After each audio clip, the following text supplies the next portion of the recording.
Voilà. Bonjour à tous. Alors aujourd'hui, j'accueille Valérie Rousseau qui a suivi la formation en e-learning, en replay, donc Pilates et Feldenkrais. C'est bien ça, Valérie? Je ne me trompe pas? Voilà. Non, c'est ça. Donc, eh bien, écoute, je vais d'abord te laisser te présenter. Qui es-tu? Donc, moi, je suis éducatrice sportive au sein de l'EPGV, donc avec une formation en fait uniquement CQP au départ, puisque je suis venue à l'enseignement tardivement. Et ensuite, je me suis plus focalisée sur tout ce qui était Pilates, avec toutes les formations Pilates, mais aussi stretching et body zen, qui m'ont un peu ouvert cet univers. Donc, quand même plus sur des techniques dites douces et aussi sur des techniques dites de ressenti, avec, si possible, une prise de conscience des personnes sur leur corps et sur l'intérêt de pratiquer ce genre de techniques, de méthodes. Ok. Voilà. Et alors, pourquoi tu as choisi de faire cette formation, en fait? Alors, j'ai connu un petit peu le Feldenkrais dans la formation Body Zen. Ça m'a plu, ça m'a beaucoup plu. J'ai ensuite essayé d'aller voir un petit peu, comme tout le monde sur Internet, ce que c'était. J'ai acheté le livre de Feldenkrais, mais qui m'a semblé un peu ardu, trop théorique. On ne peut pas être sur un livre, commencer à… Bon. Et puis, il manquait voilà, un petit peu une personne qui l'apporte, qui l'amène. Et je ne me voyais pas non plus faire que du Feldenkrais, comme tu peux faire toi quelquefois sur les séances.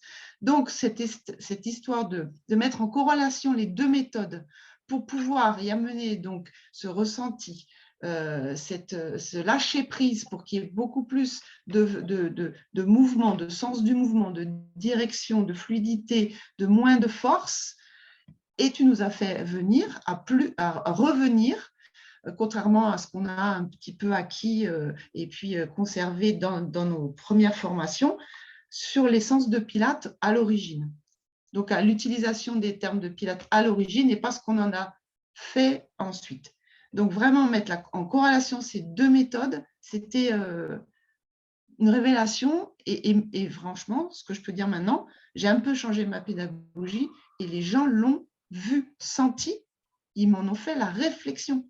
Je ne leur ai pas dit « bonjour, on va changer ». Non, j'ai petit à petit amené de l'attention sur des cages thoraciques, sur etc., l'ancrage ou plus davantage. Et c'est là qu'ils m'ont dit « ah oui, c'est vrai, ah merci ». Voilà. Alors ça, ce merci, je le dois à Isabelle, ça c'est certain. C'est moi qui j'ai changé, mais j'ai changé parce que j'ai une influenceuse. Bon, tu as changé parce que tu t'es mise en action surtout. Oui, c'est vrai que j'ai voulu, moi, prendre le temps, qu'on n'a jamais, de faire une formation supplémentaire pour me poser des questions sur moi-même, sur mon enseignement et le faire évoluer. Ça, c'est sûr. Okay. Sortir d'une routine et évoluer dans le bon sens. Et du coup, le format en e-learning, qu'est-ce que tu en penses? Alors, ça, c'était bien parce que c'est sûr qu'on peut s'y mettre au moment où on a des disponibilités. Et l'essentiel, c'était d'avoir des rendez-vous. Des rendez-vous pour revenir sur ces vidéos, de devoir se poser les questions qu'on n'a pas pu poser à ce moment-là. Et que de suite, avec ton expérience, tu vas tout de suite nous remontrer un exercice ou le mettre en avant, ce problème qu'on a pu qui a pu surgir sur un autre exercice. Voilà, donc rebondir et mettre en pratique et nous apporter des connaissances supplémentaires. Ce n'est pas juste des vidéos. Et puis, il y a ces relations théoriques qu'on a eues ensemble, et puis des pratiques guidées où tu nous as nous-mêmes mis en action aussi. Okay. Voilà. Est-ce qu'il y a quand même des difficultés dans cette formation en e-learning? Est-ce que tu as rencontré des difficultés ou… Alors, zéro difficulté et dans le format et dans la disponibilité. Par contre, c'est vrai qu'il faut des rendez-vous en plus de visionner les vidéos. Et en plus, il faut vraiment se motiver soi-même pour suivre la formation petit à petit, pas la lâcher et y revenir. Et voilà. Mais ça, il faut, quand son temps s'engage à quelque chose, le suivre jusqu'au bout. Ouais. Donc, si tu devais convaincre quelqu'un de dire que c'est une formation qui vaut le coup, qu'est-ce que tu lui dirais en fait si tu devais convaincre? Alors, je lui dirais, si possible, d'essayer de voir une vidéo. Voilà, mais il y en a une qui est sur la page Facebook, qui était la présentation en janvier. Il fut un lustre. Il y avait cette présentation qui représente exactement ce que ça donne. Parce qu'on ne peut pas avoir… c'est comme de dire de venir essayer un cours avant de s'engager. Mais là, c'est pareil. C'est d'essayer de voir ce que ça peut apporter. Et ça apporte beaucoup. Et ces vidéos, elles sont vraiment revisionnables à tout moment. Et donc, c'est là que dès qu'on a un point d'attention à avoir, on peut y retourner, on peut le revoir, parce qu'on est comme tout le monde, on en oublie une partie. C'est clair.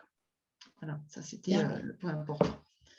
Et moi, je te remercie par rapport à tout ce que tu apportes comme expérience, comme à propos, comment tu rebondis sur une question qu'on te pose et tu vas faire des recherches pour ça.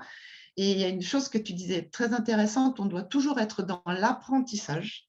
Donc, tu ne nous le disais pas qu'à nous, parce que toi-même, tu es tout le temps en apprentissage, toujours à rechercher d'autres choses sur d'autres techniques, et ci et ça. Et tu as une mémoire incroyable pour pouvoir les amener à propos, à nous attirer des attentions. Donc, il y a les vidéos, il y a les échanges, et puis il y a tous ces liens en plus qu'on va voir, qu'on va rechercher, qui nous amènent à ces partages que tu fais, parce que tu caches rien de ce que toi-même, tu t'enrichis. Ben non, il n'y a pas à cacher, au contraire, il y a à partager. C'est le thème en plus de mon année. J'ai dit que cette année, mon thème, c'était le partage.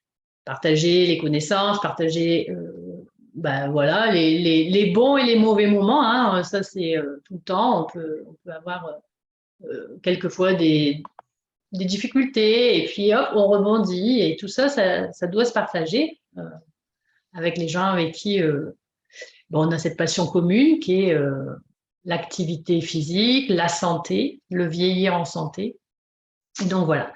Alors Valérie, je te remercie beaucoup. J'espère que ça aiguillera les gens dans leur choix. Et puis, on va clôturer là-dessus.